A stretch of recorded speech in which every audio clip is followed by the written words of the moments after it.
Сайн байцгаана уу? Ганайн бичлэг үзэж байгаа бүх хүмүүстээ өглөө, өдөр, оройн мэндийг хүргье. За өнөөдөр Солонгост маш халуун өдөр болж байна. Би өдөржин гадуур ажилдаа яжгаад дөнгөж цаг гэртээ орж ирээд та нартаа бичлэгээ хүргэх гэж сууж байна. Гадаа халуун, бөхчм өдөр байна. За би энэний өмнөх бичлэг дээрээ Солонгос эрэгтэйчүүд Монгол эмэгтэйчүүдийн талаар ямар бодолтой байдгийг орчуулж ярьж та нартаа хүргэсэн. За харин өнөөдөр Солонгосын хүмүүс Монгол эрэгтэй хүн гэхлээр яг юу гэж боддог? Монгол эрэгтэйчүүдийн талаар ямар бодолтой байдгийг та нартаа хүргэх гэж байна. Монгол эрэгтэйчүүдийн талаар Солонгосын YouTube хуудсанд тавигдсан бичлэгийг хамтдаа үзээд за энэ бичлэгийн доорх сэтгэгдлүүдийг би та нартаа орчуулж ярьж өгье гэж бодлоо. Би Монгол эрэгтэй хүмүүсээрээ бахархаад хайрлах, харамлах сэтгэл төрөөд тэг өчигдөр энэ бичлэгээ ингээд бэлдээд байж ахта бүр аягүй урдан та нартай ярьж өгмөр санагдаад болтгоо. Миний энэ мэдэрч байгаа мэдрэмжийг би ганцаараа биш та нар ч гэсэн мэдрээсэй гэж бүр хүсээд үнэхээр хайрламаар, бахархмаар сэтгэл төрсөн. Тэгээд ийм сэтгэгдлийг төрүүлж байгаа Монгол эрэгтэйчүүдтэй баярлаа гэж бас хэлмээр байна.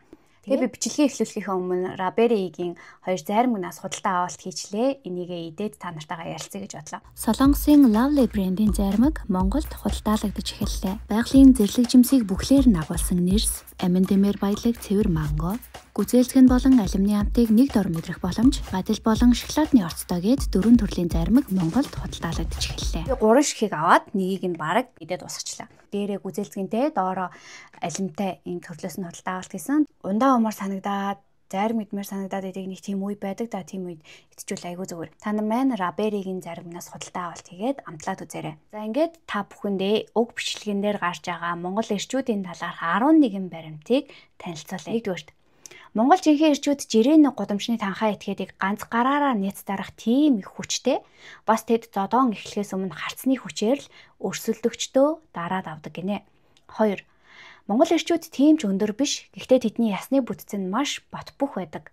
Монголын бүх насны эрчүүд бараг л модонсог шиг бие галбиртай байдаг. 3. Өдгөө Солонгосын барилгын салбарт домог болсон монгол эрчүүд нь цементтэй нэг шудаг юу ч болоогүй юм шиг инээгээд л шатаар дээшээ доошоо өргөөд явж идэг. Бас тэд бага наснаасаа эхлээд амьтны ясыг нүцгэн гараараа хугалдаг уламжлалт тоглоомоор хүмүүждэг. 4. Хүйтэн уур амьсгал хүнд хэцүү нүүдлийн амьдралд тэсэж ирсэн тэдний сэтгэл зүйн ч гэсэндээ төмөр мэд хатуу байдаг. 5. Хүчтэй сул дорой нэгэнд нь ээлдэг зөөлөн ханддаг монгол эрчүүд. Хэрүүл өдөөгч гадаад ажилчидтай зодтолтохын оронд тэд шууд өргөд газар руу шидээд орхидог гинэ. Тэгээд дараа нь гарыг нь атгаад босгоод зөөлөн нэмсгэлдэг. 6. Харцан сүртэй бие насар том боловч ердийн үедээ үнэхээр гинэн цайлган байдаг. Тэд гүзээлзэгний смути уугаад инээгээд л явж яадаг гэж ойлгож байна. 7. Монголчуудын төрөлхийн хүч чадал дэлхийн нийтэд аль хэдийнэ танигдсан. Тэр дундаа Монгол бүхчүүдийн хүч чадлал үнэхэрийн домогт тооцогддог. 8.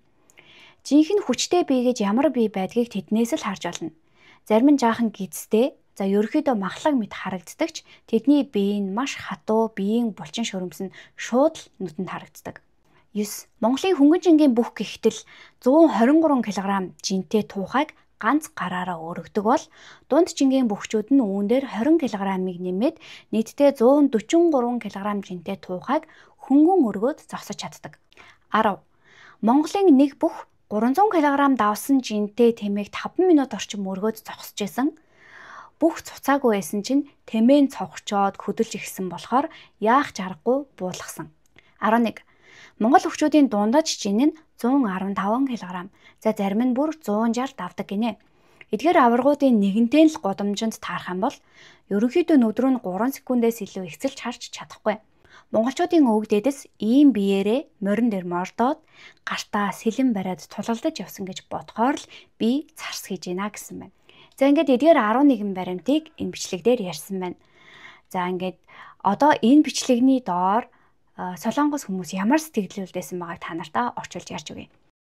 Би энэ бичлэгийг үзэх төдийд л айгүй томоотой сайхан сэтгэлтэй хүн болчлоо. Би гадаадын хүмүүстэй нэлээ олон удаа уулзчихсан. Харин хамгийн сайхан сэтгэл төрүүлсэн хүмүүс нь монголчууд байсан. Монгол хүмүүс ер нь нэлээ сайхан зантай юм байлээ. Гаднаас нь харахад жаахан ширүү юм шиг харагддаг ч гэлээ. Яг үүндээ айгүй сайхан сэтгэлтэй байд юм байлээ. Ажил дээр монгол хүмүүстэй таарахаар их сайхан байдгаа. Ерөнхийдөө ёс зүйтэй, хөдөлмөрч, тайван, ухаалаг бас үнэхээр итгэмээргүй хүчтэй хүмүүс байдаг шүү гэсэн мэн. Монгол хүнтэй хамт ажиллаж байсан. Өдрийн хоол идэхдээ ахмад хүн эхэлдэл хоолоо идэхгүй байсан. Тэгээд тэдний ийм ёс зүйн гайхамшрал төрүүлж исэн. За манайх ч бас 10 дахь жилдээ яг л нэг нүүлгэлтийн компанитайгаа хамтраад ажиллаж байна. Хувцсны үйлдвэр ажилладаг болохоор байнга л ийшээ дэшээ нүүх ажил аягүй их гардаг. Тэгээд хамгийн гайхалтай санагдсан нэг зүйл байгаа. Тэр нь юу вэ гэхээр хөргөгчийг ганцаараа хурууныхаа хүчээр буланг нь бариад нуруугаараа толж байгаа зөөгөөд явцдаг. Тэгэд оёдлын машин л гэхэд 100 кг-аас дээш жинтэй байхад хүн болгоо яг нэг нэгийг ингээ зөөгөө явж яадаг. Тэгсэн ирнээл инээгээд ёс зүйтэй маш боловсон харцдаг. 8 өдрийн бүрэлдэхүүнтэйгээр байнга тэд ирдэгэ. Тэгээ хоолны мөнгө болгоо 50,000 вон өгөхөд л болно гэж хэлдэг ч гэсэндээ би 100,000-ыг өгдөг. Бас ажил дууссаны дараа нэмэлтээр би гарын мөнгө өгдөгөө. Монгол эмэгтэйчүүд нь ч гэсэндээ ажил эхлэхэд байрал нь яг ямар байсан яг тэр чигээр нь аягүй сайхан эмхлээд янзлаад орхидог. Тэгээ тэр үед нь үнэхээр ингээд баярлах сэтгэл төрдөг. Тэгээ монголчуудаа баярлаа гэсэн байна. Монгол хүмүүсийн нурууны хүч үнэхээр сайн юм бэлээ. Ажлын талбай дээр хамгийн хүнд ажлуудыг нь дандаа л тэд нар хийдэг. Нэг ихтгэлцэл өгчих юм бол яг л гэр бүлийн хүмүүс шиг ханддаг. Муу санаа огт байдаггүй үнэхээр сайхан ааштай. Тэгэд яаж тийм хурдан солонгос хэл сурчдээ бол үнэхээр их гайхдаг. Гадаадд очиод тухайн орны хэлийг сурна гэдэг чинь бас тийм ч амархан зүйл биш шүү дээ. Нэг монгол оюутан залуутай хид удаа хөл бөмбөг тоглож исэн. Үнэхээр ухаалаг элдэг тийм залуу байсан. Тэгээд сэтгэл бичиж байгаа хүмүүстэй яг би ижилхэн бодолтой байна. Монгол хүмүүс үнэхээр ёс зүйтэй хүмүүс байд юм байлээ. Монголчууд үнэхээр нөхөрлөлийг эрхэмлдэг, бас ажилдаа сайн хүмүүс байдаг. Тэд ачийг мартдаггүй, бас гомдлыг ч гэсэн мартдаггүй юм байлээ. Тийм болохоор ямар ч жижиг зүйл дээр тэдэнд дээрэнгүү хандаж болохгүй шүү. Өмнө нь барилгын компанид түрхэн хугацаанд талбайн удирдагчаар ажиллаж исэн. Тэнд ажиллаж исэн ажилчдыг ахалж байгаа хүн нь байнга хэлдэг байсан зүйл нь гадаад ажилчдын дунд ялангуяа монголчууд үнэхээр хүчтэй, тийм бусад хүмүүстэй харьцуулахааргүй хүмүүс байдаг. Хүчний мэдрэмж нь бүр үнэхээр өөр төрлийн хүмүүс гэсэн. Тэр хүчин төсөөлхийн аргагүй өндөр түвшинд хүрчихсэн. Тэгээ бас сэтгэл нь ч гэсэндээ сайхан хүмүүс байдаг. Монголчууд манай улсын нүүлгэлтийн салбарт их оролцож байгааг мэдсэн. Тэгээ ялангуяа тураад ингээ эцсэн ч гэсэндээ хамгийн гайхалтай зүйл нь хүчин яг ингээд хിവэрэ байд юм бэлээ. Монгол хүнтэй хамт ажиллахад үнэхээр гайхшармаар юм бэлээ. Тэд үнэндээ 3 солонгос хүний хийх ажлыг яг нэг хүн хийд юм бэлээ. Хэрвээ би тэднийг ажиллуулж исэн захирал нь байсан бол цалинг нь 2 дахин нэмж өгмөр байсан. Надад гадаадаас ирсэн монгол найз байдаг. Тэр ингээ ажиллаад мөнгө олдог. Тэгээ олсон мөнгөөрөө хуучин машины сэлбэг худалдаж аваад тэрийгэ эргээд ингээ мөнгө болгодог юм байлээ. Тэгэл ахаал ажиллаа яадаг. Ажилдаа үнэхээр сайн болохоор солонгост ирсэн өдрөөс нь эхлээд би түүнд итгэжсэн. Монголчууд маш сайхан сэтгэлтэй, цэвэр ариун, ямар ч муу санаагүй хүмүүс байд юм байлээ. Солонгостойгоо монголчуудтай уулзах юм бол бүгдээрээ ийм л байдаг гэдгийг ойлгоноо. Хамт ажиллаж үзсэн. Тэд үнэхээр хүчтэй, хараа сайтай хүмүүс байд юм бэлээ. Дээр нь солонгос хэлээр маш сайн ярьдаг. Би монгол ах нарын хажууд байх юм бол даруухан сайн хүн болно гэдэгтээ итгэлтэй байна. Монголын бүх оролцдог ахтай үйлдвэрийн ажилд хамт ажиллаж үзсэн. Би тэр үед өөрийгөө хүчтэй гэж боддог байсан. За гэхдээ тэр үед хүчтэй эр хүн гэдэг тодорхойлолт яг ямар хүнд зориулагддаг гэдгийг тэр ахыг хараад төвөггүй ойлгож чадсан. Солонгосын барилгын талбайн хамгийн чанга ажил болох цемент, элс, тоосго зэрэг барилгын материалуудыг шатаар дээшээ доошоо давхарт гаргах ажлыг бараг бүгдийг нь монголчууд хийдэг байгаа. Тэгээд тэдний хүч нь үнэхээр гайхалтай. Бас тэд яадаг гэж барилгын талбай дээр ажиллахаар ирэхдээ гадаадын тансаг үнэтэй хамгийн үнэтэй сайн машинуудыг унаад ажилдаа ирдэг гэж бодохоор үнэхээр бахархмаар хүмүүс байгааз. За та бүхний сэтгэлдлүүдийг уншиж байгаа ч гэсэндээ нөгөө талаас нь бас нэг бодоод үзээрэй. Монгол хүмүүстээс бидний мэдгүй тийм зан чанарууд байдаг шүү. Одоо эхнийх нь санал зөрөлдөөн, тийм ашиг сонирхлын зөрчил үүсэх юм бол тэд нэр зөөлөн болт хийж өгдөг хүмүүс шээ. Өөрөө үзэл бодолтой тууштай маш хүчтэйгээр тэр үзэл бодлоо тулгадаг хүмүүс байдаг. Бас тэд сэтгэлд нь нийцсэн зүйл зүгээр ингээд инээгээл явж идэг харагддаг ч гэсэндээ инээгээд явж байна гэдэг нь тэнэг гэсэн утгатай биш шүү. Цаана бас өөр юм бодож авах магадaltaй гэж байна. Манайд байдаг да. Жаахан спорт хийсэн гээд жирийн иргэдэд гайхуулаад танхаараад байдаг нөхдүүдийг энэ монгол ах нар руу бүгдийг нь явуул. Өмнө нь барилгын талбайд ажиллаж байхад нураалтын багт монгол хүмүүс байсан. Хүчтэй нь угаасаа ойлгомжтой, ямар ч ярих юм байхгүй. За харин тэр тэсвэр хатуужил нь бол үнэхээр гайхалтай. Ядрахыг мэдтгүй юм шиг санагддаг. Бас зан аашин дөлгөөхөн, тайван хүмүүс байд юм бэлээ. Нүүлгэлтийн ажилд монгол хүмүүстэй хамт ажиллаж үзчихсэн. Туранхай хүнэн ч гэсэндээ хүчтэй байд юм бэлээ. Хүзүүний булчингаас мөр хүртлэх шугамыг харахад л ямар хүчтэй нь мэдрэгддэг юм бэлээ. Сандармаар шүү. Монголчууд үнэхээр дажгүй хүмүүс шүү. Төрөөд алхаж эхлэхээс өмнө морь унд сурдаг гэсэн багасаа л биеийн гол булчингоо хөгжүүлсээр өсдөг хүмүүс юм бэлээ. Манай дэлгүүр нүүх басан. Тэгэд хоёр солонгос хүнч нийлээд өргөж чадахгүй байсан хоёр хаалгатай үйлдвэрийн том хөргөгчийг нэг монгол залуу ганцаараа өөрөд явж байхад нь энэ ч одоо юу болоод байна гэж гайхсан. Нүдэрээ харж байгаа хэрнээ л итгэж өгөөгүй. Тэгэд дараагийн удаагийн нүүлгэлт дээр яг тэр багийг дахиад дуудсан.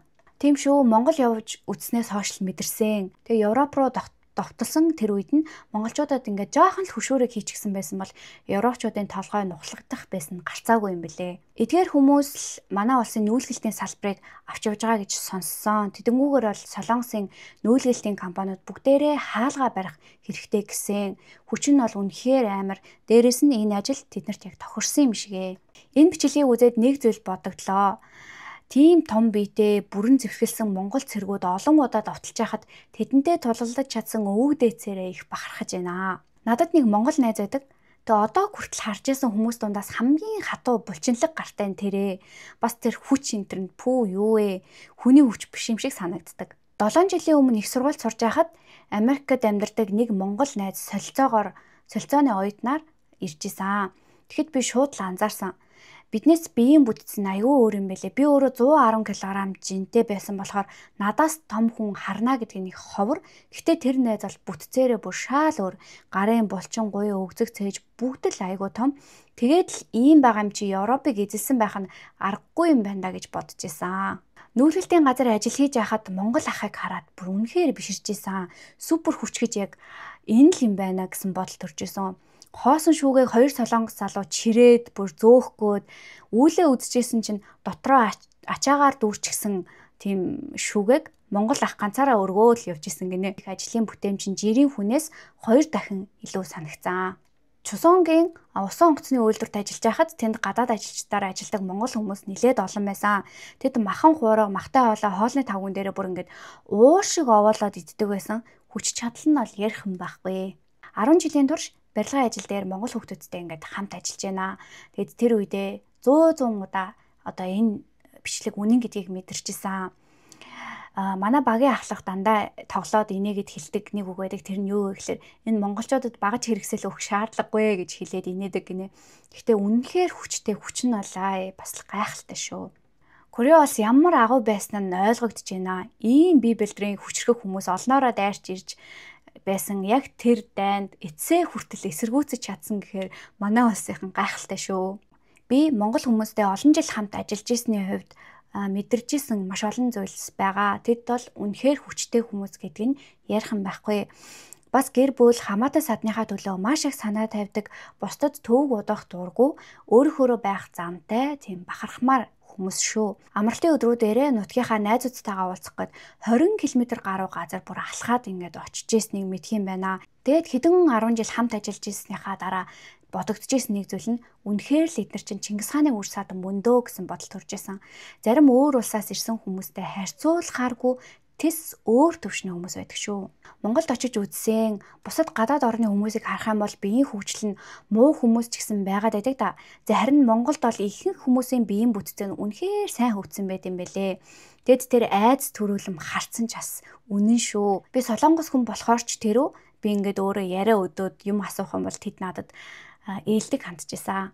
Яг боддоор нь Монголын нэг тосгоны наадмын үеэр бүхийн барилтаа үзчихсэн. Тэр үед бөхчүүдийн сүр хүч, биерхүү бие хаанд нь үнэхээр сэтгэл татагдсан. Өчигдөр нүүс юм аа нэг монгол ах ганцаараа хөргөгч өргөөд явж байгааг хараад үнэхээр нэрээ ёо. Нэг хүн хэлжээснийг санаж байна. Монголчуудыг хизээж оролдож болохгүй гэж. Өдөхгүй л бол харагдаж байгаагаас шал өөр тэнгэрийн элч шиг хүмүүс гэсэн. Ямар харагддаг гэдэг юм бэ? Харагдаж байгаагаас шал өөр тэнгэрийн элч шиг гэж юу гэж байгаа юм бэ бид нарыг? Цагийн ажил хийж байхдаа гадаад ажилчдтай айгүй их таардаг. Тэгэд монгол хэл нь хэмнэл өгүүлбэрийн бүтэц дуудлага зэрэгээрээ солонгос хэлтэй их төстэй байдаг болохоор ч тэр юм уу монгол хүмүүс солонгосоор айгуусаа ярьд юм бэлээ. Бас дуудлага нь ч гэсэндээ нэх эвгүй сонсогдоод байдаггүй. Бас зан аашийн хувьд ч гэсэндээ нөгөө нэг шоу нэвтрүүлгийн канго дундаа айгүй адилхан ааштай эвдүүгүй юм шиг харагдаж байгаа ч гэсэндээ яг нөгөө талаараа охин шиг мэдрэмтгий өхөөртмөр тийм хөөхөн зан чанар ч гэсэн монгол хүмүүстэй юм бэлээ. Гайхалтай юм аа. Монгол бас яагаад ч мойр дотн мэдрэмж төрүүлдэг бүксэн дээр хөх толботой холбоотой юм болов. Өмнө нь Монголд аялж явах үед тохиолдсон нэг зүйл санаанд орж ийн. Манай аялын багийн нэг хүн Монголын таксины жолоочтой маргалдаад тэгээд би тэднийг болиулах гэж оролдож тэр жолоочийн гарын булчин гэн нэг атгцсан юм аа. Тэр мөчөд л шууд энэ хүнийг би биеийн хүчээр бол хизээж дийлэхгүй юм байна гэсэн бодол шууд л ороод ирсэн. Тэгээ би чинь тухайн үед нэлээд том биедээ 3 жил гаруй бие хамгаалах урлагаар хичээлсэн. Хаа очиж хүч муу биш гэж өөрийгөө боддог байсан. Тэгсэн ч жирийн л нэг таксины жолоочоос тийм хүч мэдрэгдэнэ гэж төсөөлөвчгүй явж исэн. Кангуудын гудамжаар нэг хөглөрчийдэг орон гэсэн мэн. Амар харагддаг ч гэсэндээ үнэхээр ёс суртахуунтай сайн хүмүүс шүү гэн амар харагддаг гэж наа чинь. Нүүлгэлтэй төвийн ах нар галзуу шүү 3 өдрийн ажлыг инээж гисэн ганцаараа л хийгээд явж идэг. Ёо, өстэй гайхалтай би гинтэл даруухан залуу болчихлоо. Манай Монгол эрхтэй хүмүүсийг хараад зүгээр шат айгу даруухан болчлоо гэж. Би та нарт монголчууд хичнээн их хүчтэй гэдгийг хэлж өгөх үү. 5 давхар барилгын талбай яасан. Тэгээ ачаа өргөгч лифт ингээд тэр барилгын талбайд байгаагүй. Тэгсэн чинь нэг 2 эрхтэй жижиг тэргийг бүр элсээр дүүргэж овоолж дүүргээд дээр нь 2 шуудаа цемент тавьчихад яг тэр чигээр нь 5 давхар руу шатаар чирээд дээшээ доошоо өгсөөд исэн. Ердийн хүн бол яг тэгж хий гэж хязгаарч төсөөлөхгүй дээ гэсэн байна. Ийм даждыг тээж давхдаг байсан Монгол морины зовлон ч их байсан бах та. Ямар ч улсын хувьд морин зэргийн ачааллыг багасгахын тулд ихэвчлэн 50 кг орчим жинтэй зэргүүдийг сонгодог байсан. Гэтэл Монгол дайчууд бол түүнийг 2 дахин хүнд жинтэй байсан болохоор Монгол морины хувьд үнэхээр ачаалал их байсан бахаа гэж бодогдож байна. Монгол залуустай сагс тоглож байсан. Би шүргэлзэх төдөд л чулуугаар цохиулсан юм шиг өвдөлт авсан. Тийм биетэй хүмүүс уламжлалт дуугаа дуулаад морин дэл дээр түн гэд давхиж ирэхэд зүүн европчуудын хүзүү зүв зүгээр л тайрагдчихсэн гэж бодгоор сэтгэл огшоод явчлаа. Миний төрсөн дүү Итевонд ингээд тогооч хийдэг байсан. Тэгээд одоогоос 10 жилийн өмнө болсон нэг явдлыг надад ярьжсэн. За тэр нь юу гэхээр Орос болон Монгол нөхдүүдтэй ер нь бол зодтолдох гэж оролдоод дэмий. Хамгийн гол нь юу гэхээр Монгол хүнтэй ингээд зодтолдох болоод яг тэгээд таарчих юм бол эргэж харахгүйгээр зүгээр л цухтаагаарай. Том бүхшиг биетэй жирийн монгол залуу байсан ч хамаагүй зүгээр л эргэж харахгүйгээр цухтаа. Хүүхлэнгийн ном дээр гардаг да нэг гараараа заамдаж аваад агаар дээр зүүн баруун тийш олгож хагаад газар руу шиддэг. Тэр зургийг яг бодит амьдрал дээр монголчууд үзүүлдэг гэсэн. Тэгээд энэ бичлэг дээр сая гарсан да тэр нөгөө спорт харц цамц өмсчихсэн том биетэй хүн гарч ирэхээс өмнө под гэд үсрээд явж байгаа нэг хахаага да. Тэр хүн бол монгол бүхэн домогтой хүн гэсэн гинэ. Би 34-тэй байхдаа Монголд очиж исэн маа. Тэгэхэд хөдөөний нэг тосгонд морь унахаар очисон. Тэнд яг бичлэг дээр гарч байгаа шиг тийм хүчтэй, ширүүн төрхтэй 2 ах байсан. Тийм төрхтэй хүмүүс морь унахыг зааж өгч исэн болохоор үнэндээ айгаад нүүрлүү нь бол огт харж чадаагүй. Дараа нь үндэсний хоолой хийж өгнө гэд галтгооны том хутгаар хоньны хоолойг шууд огтлоод гэдэс доторыг нь ухаж гаргаад тэгэхэд л одоо хоёуг дуулахтай хутга барьсан 12 дугаар зууны Монгол цэргүүд яг ийм байсан бахтай гэсэн бодол төрж исэн. Яг л Game of Thrones. Харин сонирхолтой нэг зүйл нь юу байсан бэ гэхээр дараа нь бид нар баг зэрэг дотносоод тэгээ би тэднэрт тамхи өгсөн. Тэгсэн чинь айгүй хүндэтгэлтэйгээр баярлаа гэж хэлээд авч исэн. Тэгээ би дотроо юу вэ эднэр чи яагаад ингэж зөөлөн байна гэд айгүй гайхсан гэсэн чинь хамт явж исэн хөтөж яагаад хүүхдүүдэд тамхи өгөөд байгаа юм бэ? Хүүхдүүдэд битгий тамхи өгөө гэж авдгийн. Хүүхдээ гэд гайхсан чи тэр орчуулагч энэ хоёр чи 17 настай жоохон хүүхдүүчүүдээ гэж хэлжсэн. Тэгээ тэнд явж исэн аяллаа багийнхан үнэхээр их гайхсан. Фитнес клуб дээр 2 дасгалжуулагч арай ядан нэг тоног төхөөрөмжийг зөөж исэн юм аа. Тэгсэн чи айгүй игдүүдээ царайтай нэг монгол ах инээж ирснэ. Юу ч болоог юм шиг айгүй хөнгөн юм барьж байгаа юм шиг өргөд аваа явцсан гинэ. Тэгээ тэрийг хараад л бодолтой нүүр тулаад ойлгоод тэр даруйдаал дасгалжуулагч болох мөрөөдлөө орхисон доо гэж байна. Энэ бол өстой 100% үнэн түүх шүү. Би хаягдлын машины талбайд ачигч машин барьж ажилладаг юм аа. Нэг өдөр ихэнх сэлбгийг ачиж дуусгаад тэгсэн чинь нэг тийм томоо хайрцаг төмөр үлдсэн байсан. Тэгээ яаж ачхаа бодоод яаж бэхлэх вэ гэдээ айгүй бүгдээрээ бодол олцсон зогсож исэн чинь нэг монгол найз маань ирснээр 3.5 тонн жинтэй ачааны машины твш руу дээр шидэж байгаа юм шиг шидсэн гинэ. Тэгээ тэр твшний өндөр нь ердийн насанд хүрсэн хүний хавраганд хүрхүйц тийм өндөр байсан. Тэгээ өмнө нь тийм хайрцгийг 3 хүн нийлээд арай ядан өргөөд тэр машин дээр тавьж исэн юм аа. Гэтэл тэр найз маань ганцаараа зүгээр шидсэн. Тэгээ үүнээс хойш би тэр монгол найзтай таарах болгондоо бүр ингээд цаанаасаа аяндаа зөөлөн хүн болоод хувирдаг болсон. Миний бие ч гэсэндээ 2 хуваагдчих мэдэндээ гэж бодхоор л гинэ. Фитнес дээр яг гүйж явахдаа энэ бичлэгийг үзлээ. Тэгээ гинт өөртөө гутарчлаа зүгээр л болоод хаан гэж зэтгэхээр явлаа гинэ. 20 гаруйхан настайдаа нүүлгэлийн компанид ингээд би ажилд орсон юм аа. Буудан, хиймэл гантик ширээ зэргийг ингээд би яг тухайн үедээ бүр хөдөлгөж чадахгүй байсан чинь нэг монгол ах ирснэ. Дүү болгоомжтой байгаараа зайлуу холт гэж хэлээд бүр ингээд шувууны өд барьж байгаа юм шиг өргөд аваа авцсан. Би хагас өдөр болоод л бүр амьсгаа тавцаад ингээд аягүй хэцүү байсан чинь тэр хүн бүр ганцаараа хөргөгч угаалгын машин тэнд байсан зүйлсүүдийг ганцаараа бүгдийг нь яг ингээд цаас бариа явж байгаа юм шиг шидлээд яваадсан. Монгол хүмүүсийн булчингийн бас үнэхээр өөр юм бэлээ хахаа гэсэн байна. Дэлхийд даяар Монгол улсын өмнө өвдөг сүгдэж байхад Кореа улс 28 жил тэсэж байсныг бодохоор үнэхээр итгэхийн аргагүй. Энгийн нэг хүн бол зүгээр нүдээр харц тулгархад л айж шээчих шахам юм байна штэ гэж байна. Орсуудыг ч балбчихдаг монгол ах нар шүү дээ гинэ. Би Монгол дахь солонгосчуудын хороололд жижиг дэлгүүр ажилуулах талаар бодож исэн юм аа. Тентхийн аюулгүй байдал ямар байдаг болоо гинэ. Надад бол Монголын хөх толбноос өөр юу ч байгаагүй. За энэ бол манай оронд ч гэсэн адилхан шүү. Манай бүхчүүдийг хараараа огтхонч монгол бүхчүүдээс тутгааргүй хүмүүс шүү. Харин царай бол хүлээн зөвшөөрнө. Үгүй угаасаа ийм том биетэй ийм ах нар морь унаад ирэх юм бол хин дийлдэг. Манай орны нум сум харваа сайн хөгцсөн байсан гэж уулна сонсч ийсэн да. Ойрын зай болохоор зүхтахаас өөр аргагүй ээжлтэй. За энэ удаагийн нүлгэлтээр 20 нэлээд гарна насны тийм 3 монгол залуу ирсэн. Гадаад төрхөн солонгос хүнтэй ялгаагүй би энэ тарган биш ч гэсэндэ булчин чанга их хүчтэй маш хичээнгүй ажилдаг соёлтой тийм залуучууд байсан. Солонгосоор үнэхээр сайн ярьж байсан. Яг солонгос хүн гэж бодсон чинь хоорондоо монгол хэлээр яриадсан. Солонгос хэлний дуудлагыг нь сонсоод гайхсан шүү. Солонгос эзэн нь хэлэхдээ монгол залуучууд ингээ ажилдаа айгүй сайн болохоор эрэлт хэрэгцээ их байдаг. Тэднийг олж авах үнэхээр хэцүү байдаг. Хариуцлага сайтай болохоор Хятад болон зүүн өмнөд Азийн залуучуудаас үнэхээр ялгаатай шүү гэж хэлж байсан. Монгол баатар ирчүүдээ солонгосуудтай хамтраад Хятадыг занл хийлээ. Манай дүү Хятадд сурж байхдаа монгол оюутантай муудалцсан гэсэн. За алив үзье би бол барна гэж бодоод цохиод авсан чинь байхгүй дүү маань уучлалтгүйгээд өвдөг сөгдөд дууссан гэсэн. Монгол ах нар бол архиудг нь үнэхээр тоглоом биш шүү. Архиуг бол үнэн амар удаа. Хүн ингээд элсэн цөлөөр ус хайгаад явж байхдаа тэгэж бол ус уухгүй дээ гинэ. Эмнэлэгт 3 настай жоохон монгол хүүхэд хэвтчихсэн. Цус авахтаа уйлдаггүй хүүхэд анх удаа харсан. Нэг удаа монгол хүнтэй гар ирж исэн юм аа. Тэгэхэд жирийн хүний хүч биш юм шиг санагдсан. Монгол хүмүүстэй харьцахдаа үнэхээр үг үйлдэлээ анхаарах хэрэгтэй шүү.